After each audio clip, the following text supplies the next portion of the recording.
ठीक है। ये जो कैंडल बना हुआ है, ठीक है, ये कैंडल जो ग्रीन वाला बना है, इसके बाद 1 2 3, यानी इसको लेकर के 4 कैंडल है। आप ध्यान से देखिए कि अगर मार्केट अप ट्रेंड में होता है तब हमें कहाँ पे और किस तरीके से ट्रेड मिलता है। आप यहाँ पे इस वाली कैंडल में देखिए, इस वाली कैंडल में और आज वाली कैंडल में, अगर आप अप ट्रेंड में है, सिर्फ आपको किसी एक डायरेक्शन का ट्रेड पकड़ना है या आपको अपने ओवर ट्रेडिंग से बचना है, तो इस स्ट्रैटेजी को आप ध्यान से देखिए कि अगर हम अप ट्रेंड में होते हैं तो जाहिर है कि हमको ट्रेड ही तो करना है। हम एक ट्रेड करेंगे, वो हमारा कौन सा ट्रेडिंग स्पॉट होगा जिसको हम चूज करेंगे। अगर आप बखूबी कैंडलिस्टिक पैटर्न को समझते हैं तो आपको मैं यहाँ पे आज, कल और परसों, पिछले 3 ट्रेडिंग सेशन का दिन दिखा रहा हूं, जहां पे आपको हर रोज यहाँ पे अप ट्रेंड में ट्रेड आपको मिल रहा है। अब उसके लिए मैं यहाँ पे 5 मिनट पे चलूंगा। 5 मिनट के चार्ट पे मैं आपको यहाँ पे दिखाऊंगा। तो सबसे पहले आप देखिए आज का, आपको अप ट्रेंड का देखना है, आपको आज का चार्ट देखिए यहाँ पे। आपको सिर्फ ऑप्शन बाइंग यानी कॉल साइड में देखनी है पिछले 3 दिनों की। तो पहला कैंडलस्टिक पैटर्न यहाँ पे कौन सा आया आज की डेट में? हैमर, ठीक है। और हैमर को अगर आपने 2425 पे देखा तो शाम मतलब फिर आपको ये ट्रेड कहाँ पे लेके गया? 525, 100 पॉइंट का ये अपसाइड का मूव है। आप इधर उधर मत देखिए। आप ये मत देखिए कि यहाँ पे निकल गया हैमर, वहां पे निकल गया, कुछ नहीं। आपको एक गिरावट के बाद, हर रोज अगर मार्केट अप ट्रेंड में है, एक गिरावट के बाद आपको देखना है वो गिरावट मिनिमम जो है कितनी होनी चाहिए? 0.5% की होनी चाहिए। तो आज का आपका अपसाइड का एक ट्रेड ये हो गया, ठीक है। कभी कभी एक ट्रेड होता है, कभी कभी 2 ट्रेड होता है। मतलब एक दिन में 2 से ज्यादा तो ट्रेड डायरेक्शनल आपको कभी भी नहीं मिल सकते। कभी मतलब एक्सेप्शनल हो गया, मिल गया तो अलग बात है। अब हम इससे पहले वाले ट्रेडिंग यानी कल वाले ट्रेडिंग सेशन में देखेंगे, वहां पे भी हमको कॉल देखना है, ठीक है। अगर आप सिर्फ कॉल देखते हैं तो आप ध्यान से देखिए यहाँ पे एक कल की डेट में जो हमको कैंडलिस्टिक पैटर्न मिला था, वो भी हैमर था, ठीक है। और आप देखिए कितना अच्छा परफॉर्मेंस इसने दिया। अब हम चलिए प्रीवियस यानी परसों वाले ट्रेडिंग सेशन में देखते हैं। तो देखिए यहाँ पे भी हैमर मिला। अगर आप कैंडलिस्टिक पैटर्न को ध्यान में रख करके सिर्फ ट्रेडिंग करते हैं तब भी आपको काफी अच्छा जो है रिवॉर्ड मिल सकता है, बशर्ते कि आपको डायरेक्शन पता होनी चाहिए। अगर आप डायरेक्शन को अच्छे से समझते हैं, आप लेवल्स फाइंड आउट कर लेते हैं, तो फिर आपको सिर्फ और सिर्फ डायरेक्शन पे 1 से 2 ट्रेड ढूंढना चाहिए। किसी भी इंडेक्स में, चाहे वो निफ्टी हो, बैंक निफ्टी हो, फिन निफ्टी हो, कोई भी इंडेक्स हो। और अगर स्टॉक्स में करते हैं तो स्टॉक्स में भी सिमिलरली ऐसे ही चलता है, ठीक है। उसमें 1 से 2 ट्रेड पूरे दिन में आपको मिल जाएंगे। डायरेक्शनल अगर आप देखते हैं तो बहुत अच्छा है। अगर अगेंस्ट द ट्रेंड देखते हैं तो छोटी क्वांटिटी रख करके आप ट्रेड कर सकते हैं। तो आपको मैंने दिखाया कि हम जब डायरेक्शन में ट्रेड करते हैं तो किस तरीके से करते हैं। वैसे आज मैं ये वाला तो ट्रेड किया नहीं, अपसाइड वाला।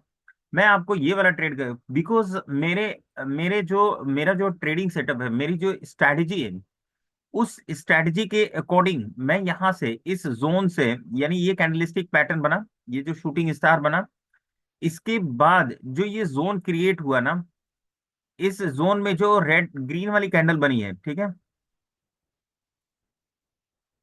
Sorry, sorry, just a minute. ये जो ग्रीन वाली कैंडल बनी है, जस्ट अ मिनट। हाँ, ये जो ग्रीन वाली कैंडल बनी है ना, इसके बाद मैं नेगेटिव हो चुका था। इस कैंडल के बाद मैं नेगेटिव था कि मुझे अप साइड में अब ट्रेड नहीं लेना है, डाउन साइड। लेकिन उसके लिए मुझे एक प्रॉपर सेटअप की जरूरत होती है कि मतलब जहां पे मेरा रिस्क एंड रिवॉर्ड अच्छा मिले। अब आप यहाँ पे ध्यान से देखिए, मैं मेरा तो एक कैंडलिस्टिक पैटर्न हो गया, नेगेटिव सेंटीमेंट मेरा हो गया, प्लस यहाँ से मेरी स्ट्रेटेजी डेवलप हुई। और मुझे किस कैंडलिस्टिक में ट्रेड मिला, उसके लिए मैं 5 मिनट के चार्ट पे चलता हूँ। तो 5 मिनट के चार्ट पे ध्यान से देखिएगा। मुझे तो यहाँ यहाँ पे कंफर्मेशन मिल गया था, ठीक है। यहाँ पे कंफर्मेशन मिला, मैं चाहता तो यहाँ पे ले लेता। लेकिन आई वॉज प्रिटी श्योर कि ये जो सपोर्ट है ना छोटा सा, हो सकता है कि यहाँ पे रुक जाए। ऑप्शन बाइंग करते हैं, बहुत अलर्ट होकर के करते हैं, ठीक है। तो जैसे ही इस लेवल को ब्रेक किया ना, मैंने इस वाले लेवल को ब्रेक किया, तो मुझे लगता है कि 480 के आसपास मुझे ट्रेड मिला, 480 के आसपास। और 480 से आप देखिए 380, ये विद इन 5 मिनट आया। उस टाइम पे प्रीमियम चल रहा था 120, वो पहुंच गया 240। 120 से 240, that's amazing move in intraday. तो इस तरीके से आपको इंट्राडे प्लान करना पड़ता है। और इंट्राडे में अगर आप डायरेक्शनल प्लान करते हैं तो बहुत अच्छा है। अगर डायरेक्शन अगेंस्ट द ट्रेंड अगर आप ट्रेड करते हैं तो आपको फिर थोड़ा सा अलर्ट होकर के ट्रेड करना पड़ेगा, तभी आप यहाँ पे कैच कर पाएंगे। और उसके लिए आपके पास एक प्रॉपर स्ट्रैटेजी होनी चाहिए। अगर आपके पास स्ट्रैटेजी नहीं है तो फिर आपको ऑप्शन हो या स्टॉक्स उसमें ट्रेड नहीं करना चाहिए, बिकॉज अगर बिना स्ट्रैटेजी के ट्रेड करेंगे तो ओवर ट्रेडिंग आपसे बहुत ज्यादा हो जाएगी, और ओवर ट्रेड प्रॉफिट के चक्कर में ओवर ट्रेडिंग वो आपके फिर कंट्रोल में नहीं रहेगा। इसलिए आपके पास एक स्पेसिफिक स्ट्रैटेजी का होना बहुत जरूरी है इंट्राडे के लिए। अब यहाँ पे देखिए हम लोग अगेन डेली चार्ट पे चलेंगे। डेली चार्ट पे हम लोग देखते हैं कि क्या यहाँ पे मार्केट का सिनेरियो बन रहा है।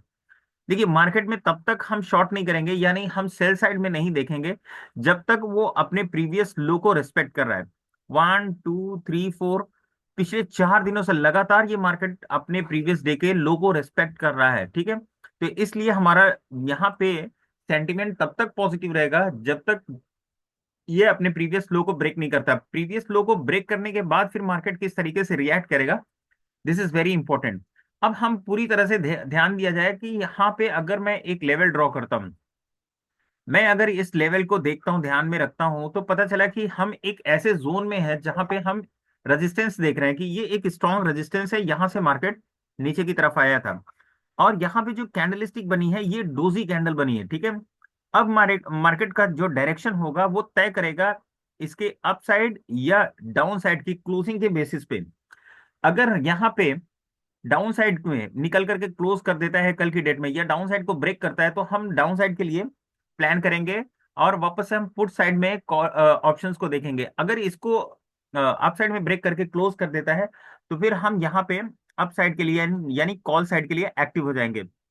हमारा इंट्राडे टाइम फ्रेम रहेगा जो है 5 मिनट का, और 5 मिनट पे ही हम देखेंगे कि कौन कौन सा हमारा ट्रेडिंग स्पॉट रहता है। तो इस तरीके से हम अपने ट्रेडिंग स्ट्रेटेजी को डेवलप करते हैं।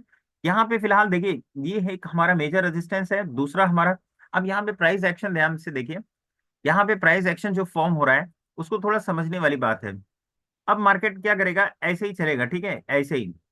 अब यहाँ पे आप किस तरीके से ट्रेड लेते हो, this is up to you. जब तक आप अपने से स्पॉट को आइडेंटिफाई नहीं करोगे ना, तब तक आपको पता नहीं लगने वाला है कि आपका ट्रेडिंग स्पॉट कौन कौन सा है।